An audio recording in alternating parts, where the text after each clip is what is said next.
चमोली में आपदा आई, उसको लेकर माननीय प्रधानमंत्री जी बहुत चिंतित रहे और मैं कहूँ कि दिन में 3-3 बार और एक दिन तो 4 बार भी उनका फ़ोन आया।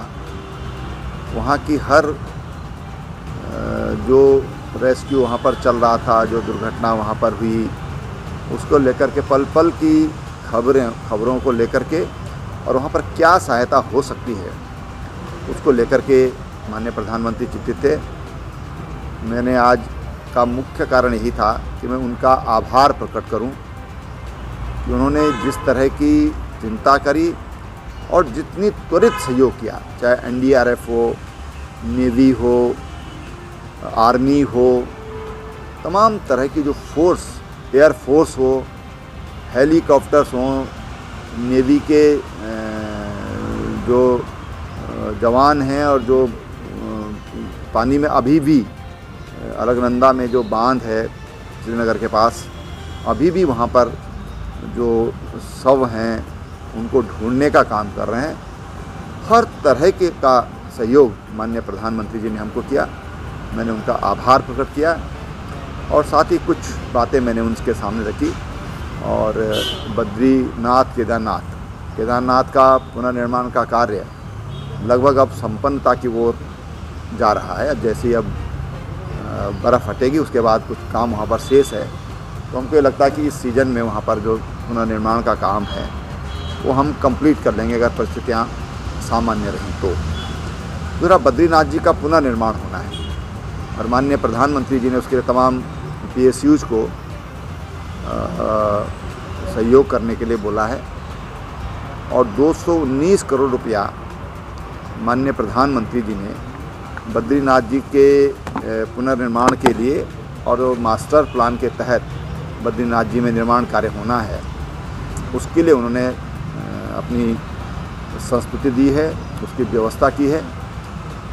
साथ ही कुंभ को लेकर के भी उन्होंने पूछताछ की है कि वहाँ पर किस किस तरह की व्यवस्थाएं हैं और इन परिस्थितियों में किस तरह से आप मेला संपन्न करने जा रहे हैं, कुंभ संपन्न करने जा रहे हैं। इन विषयों पर उनसे बात की। 3-4 विषयों को लेकर के बातचीत हुई है। पहली तो उत्तराखंड में चौखुटिया एक जगह है अल्मोड़ा ज़िले में, वहाँ पर एक हवाई पट्टी प्रस्तावित है जो सैन्य और जनरल पब्लिक और जो पर्यटक हमारे बाहर से आते हैं लाखों की संख्या में, उस दृष्टि से बहुत ही महत्वपूर्ण है। और चौखुटिया एक ऐसा केंद्र है उत्तराखंड का कि जहाँ से उत्तराखंड का हर कोना 270 से 280 किलोमीटर की डिस्टेंस पर आता है बाई रोड।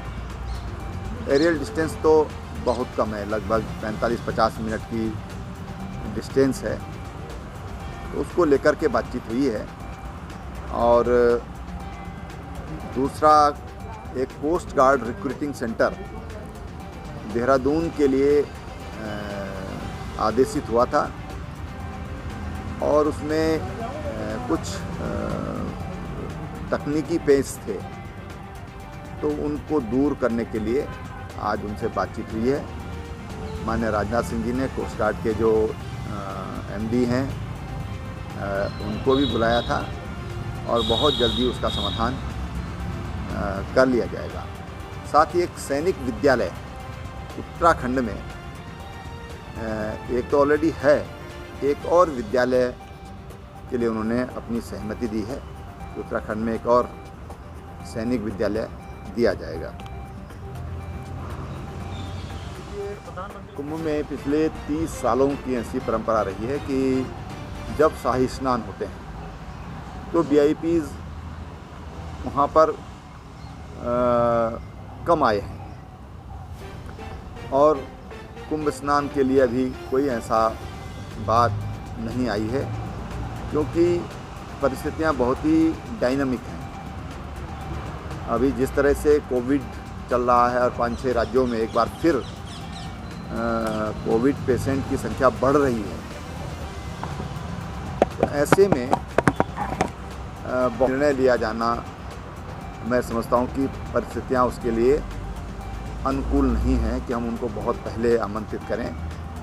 समय आने पर जैसे जैसे समय नज़दीक आएगा, क्योंकि अप्रैल माह में कुंभ होना है, तो फिर परिस्थितियों के अनुसार जो वीआईपी हैं उनको हम आमंत्रित करेंगे। नियंत्रण अभी घट ही रहे हैं, लेकिन हाँ, जैसी परिस्थितियाँ बन रही हैं कई राज्यों में, जिस तरह से कोरोना बढ़ रहा है, तो हम उसके लिए सतर्क हैं। अगर ऐसी कोई भी आवश्यकता पड़ी तो हम कोरोना रोकने के लिए जो भी आवश्यक कदम होंगे उनको उठाएंगे। सर, छोटा सवाल है, पेट्रोल डीजल पे लगातार जो दाम बढ़ रहे हैं, क्या प्रदेश सरकार वैट कम करने के लिए विचार करी? क्योंकि कुछ राज्यों ने इस पे इनिशिएटिव अब आपने सुझाव दिया है, देखते हैं।